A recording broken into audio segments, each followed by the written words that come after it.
যে পরিমাণের গরম পড়ছে, গরমের ভিতরে ঠান্ডা ঠান্ডা আইসক্রিম খেতে ভীষণ ভালো লাগে, তাই একটা আইসক্রিম কিনে নিয়ে চলে আসলাম।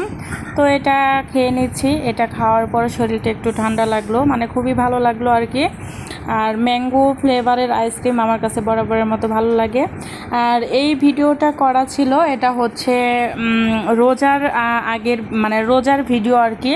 তো রোজাতে এই যে বাজারঘাট করেছিলাম শাশুড়িকে ঈদের বাজার করে দেওয়ার জন্য আর কি।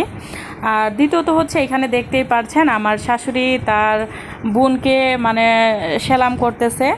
তো আমরা কিন্তু ফাইনালি চলে গিয়েছিলাম, প্রথম রোজদারের ভিডিও এটা, মানে প্রথম রোজদারের দিন চলে গিয়েছিলাম হচ্ছে মামা শ্বশুর বাড়ি। আমরা কিন্তু প্রতি বছরই হচ্ছে মামা শ্বশুর বাড়ি ঈদ মানে রমজানের যে ইটা থাকে, মানে প্রথম রমজানের যে ইফতারটা করা হয় মামা শ্বশুর বাড়িতে করি। আর ওই বাড়িতে যাওয়ার পর দেখেন কত সুন্দর সুন্দর ফুল ধরে আছে, মানে নানান ধরনের ফুল ফুটে আছে, মোরগ ফুল, গোলাপ ফুল, গাঁদা ফুল, তারপরে হচ্ছে যাই হোক এখানে সব ধরনের ফুল ফুটে আছে মাশাল্লাহ।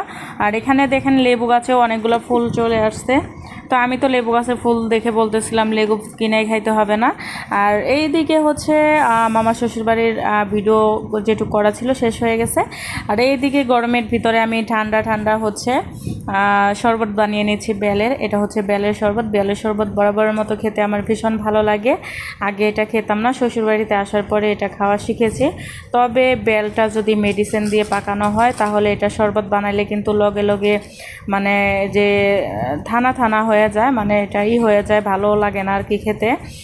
যেটা হচ্ছে গাছের থেকে একবারে পাকা থাকে অরিজিনাল, ওই বেলটা অনেক ভালো হয় মেডিসিন ছাড়াটা। এখানে আমি ঠান্ডা ঠান্ডা হচ্ছে শরবত বানিয়ে এনেছি, বেলের শরবত। এই গরমের ভিতরে বেলের শরবতে কিন্তু একটা বেস্ট একটা শরবত। আর তারপরে এখানে আমি হচ্ছে বিরিয়ানি রান্না করেছিলাম।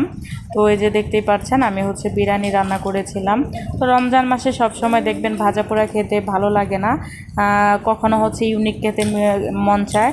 তো এখানে আমি খেজুর দিয়ে আর শরবত দিয়ে ইফতারটা প্রথমেই করে নিয়ে তারপরে হচ্ছে আমি বিরিয়ানিটা খাচ্ছিলাম। বিরিয়ানিটা অনেক অনেক মজা হয়েছিল, অনেক দিন পর বিরিয়ানি রান্না করছিলাম। আর এই ব্লগটা কিন্তু মানে পাঁচমিশালি ব্লগ বলতে পারেন, মানে এক এক জায়গার এক এক ব্লগ।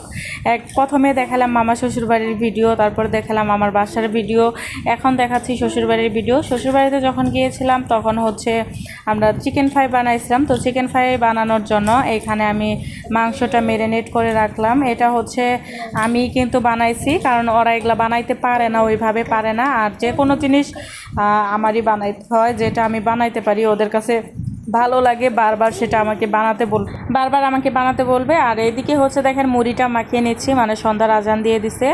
আর আমার কিন্তু মুড়ি মাখাটা অনেক মজা লাগে। আর এইদিকে হচ্ছে চিংড়ি মাছ রান্না করতেছি আমি। তো ভিডিওটা কিন্তু এই পর্যন্তই, বেশি দূর নেব না। আর সবার যদি আমার ভিডিওটি ভালো লেগে থাকে তাহলে লাইক কমেন্ট শেয়ার করে পাশে রাখবেন ভিডিওটি। আর আল্লাহ হাফেজ। যারা ইউটিউব থেকে দেখছেন ইউটিউব চ্যানেলটা সাবস্ক্রাইব করে দিবেন।